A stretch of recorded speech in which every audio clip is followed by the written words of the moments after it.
Ito na guys, ito na yung kuha natin ngayong araw na to. Ayan. So, sulit pa rin ah.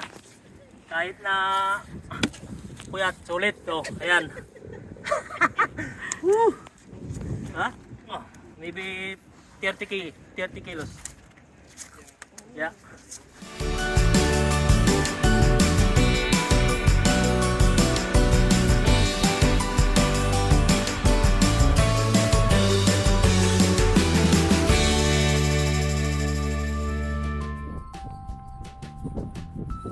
Hello mga kabingwits and welcome back sa part 2 ng ating Dunville fishing trip. Daring yun ganis ako. Kung nakita nyo na yung first video, thank you for coming back for the second half.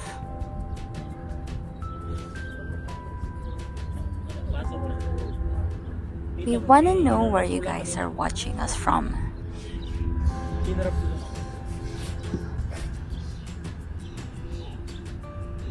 So could you guys comment down below kung taga saan kayo?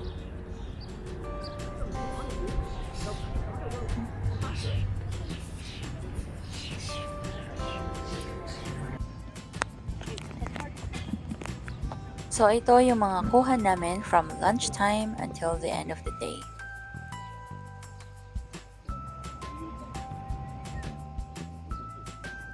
Okay, may huli uli si Kuya Ferdy.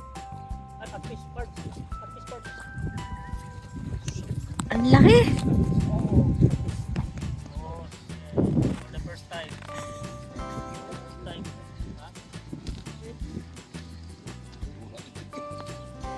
Ang cute niya! Ulit ha?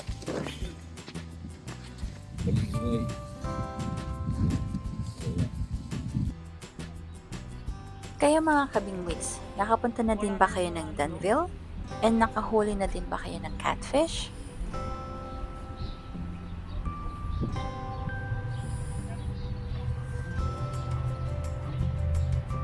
So far, mostly sheep's head ang nahuhuli and one catfish.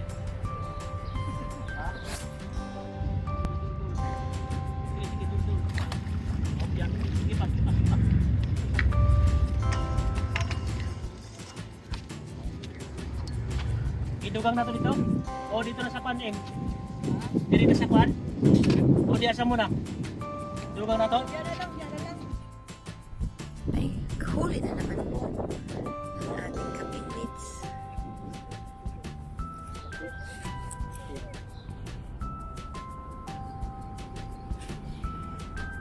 Ito. Catfish. Catfish. Catfish ya, catfish. Nasaan? Makita. Oh, same. Sipin. Bakit nga ba walang limit ang sheep's head?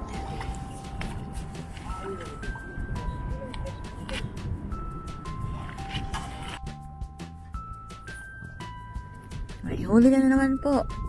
Si Lods. Una, napakadami nila sa Ontario. Ito na ba? Wala pa. Mahaba kasi yung hagis niya. I mean, malayo. Sila ay considered native and therefore abundant sa mga Ontario waters.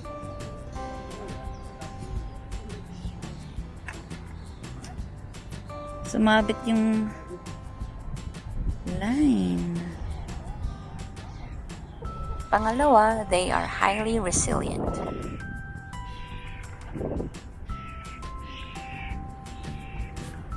Yung mga female sheep's head, they can lay tens of thousands of eggs.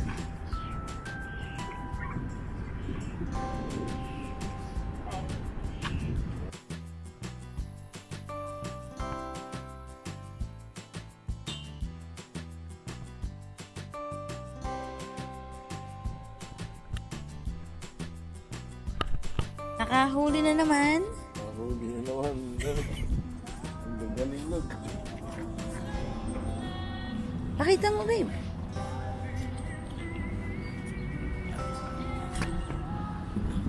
Ay, narinig ko na naman yan. Utot pala sila. Utot pala sila. Naghihingalo sila.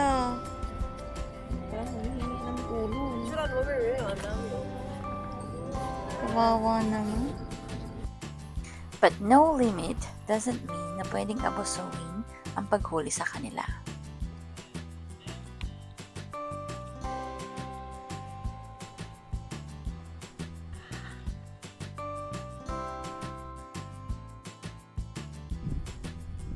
Medyo masakit na yung init ng araw kaya nagtayo muna kami ng canopy.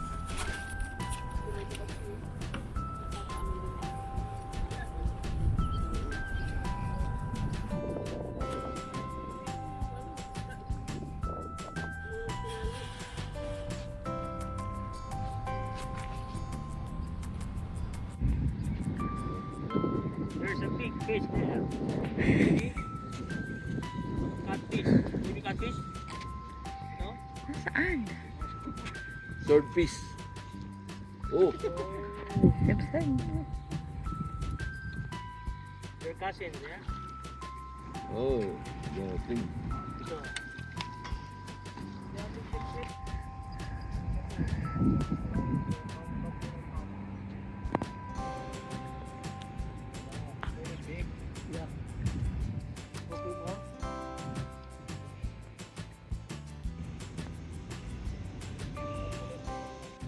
And meron po tayong bagong kabingwits that day. two. You are one. Oh, your light bro. Yeah, please. Okay, release this one. Okay, more. Okay. More. That's right. Ito na guys, ito na yung kuha natin ngayong araw na to. Ayan. So, sulit pa rin kahit na puyat, sulit. So, ayan. Woo! Ha? Oh, maybe 30 kilos. Yeah. Okay.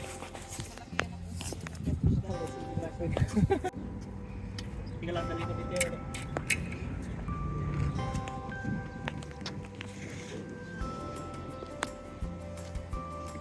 Sorry, fish.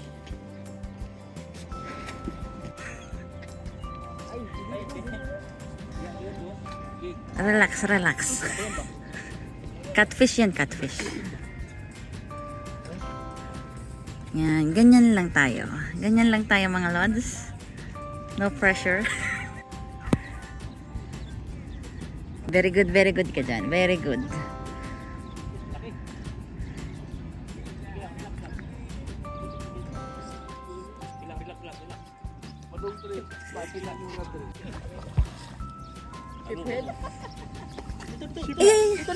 Yan. Ay, hindi pa ka. Oops, wala. Oops. Tingnan lang. Okay. Hindi pa.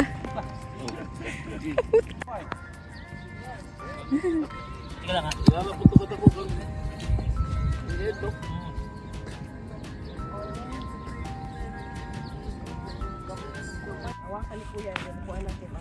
Laki ng bibig niya.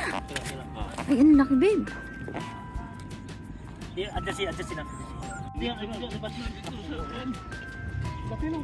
Kunin mo ng folder na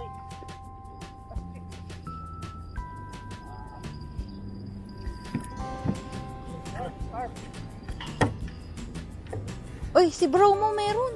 Ha? Malaki yan. Si bro. Tulungan mo muna si bro mo, Lods. Sige na.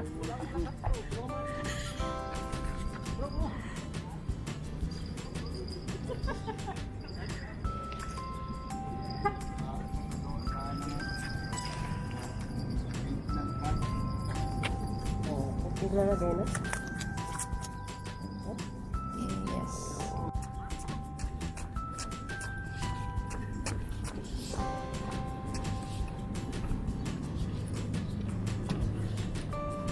Laki nga?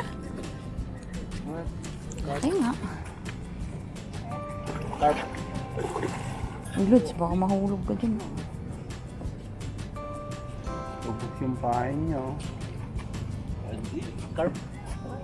No, carp. Carp, yung bunga nga Kita mo yung bunga niya. More bro. Noy, hawakan mo ko nun. Uy! Ay, buka! Oh, you're lucky bro ha. Woo! Muntik na makakawala. Tik na.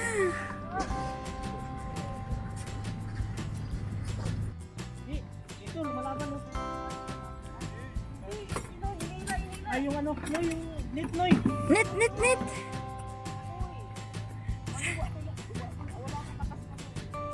Dito, dito. Ano? Ay, sus! Ang liit-liit naman pala eh.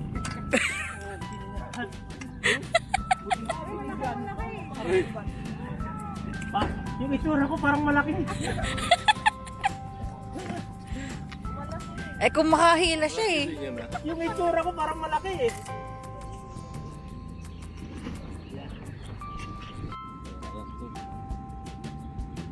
Lalim naman.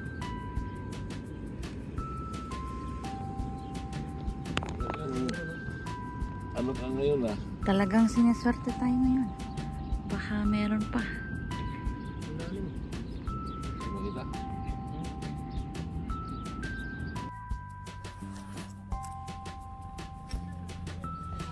Yan na mga kabingwits natin. Hinahanda na ang mga huling isda para ibenta sa palengke.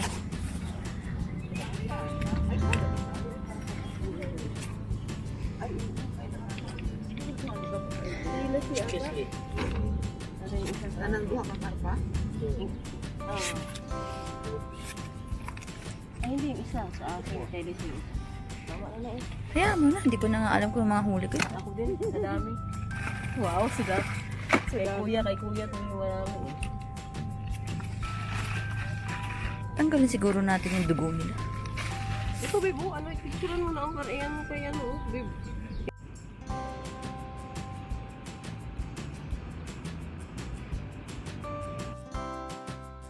And that's it for this week's video.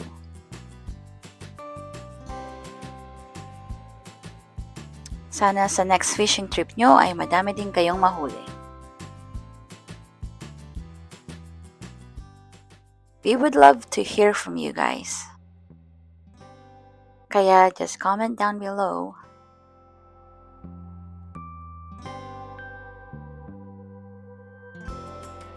Thank you again for watching, and I hope you come back next week for another video.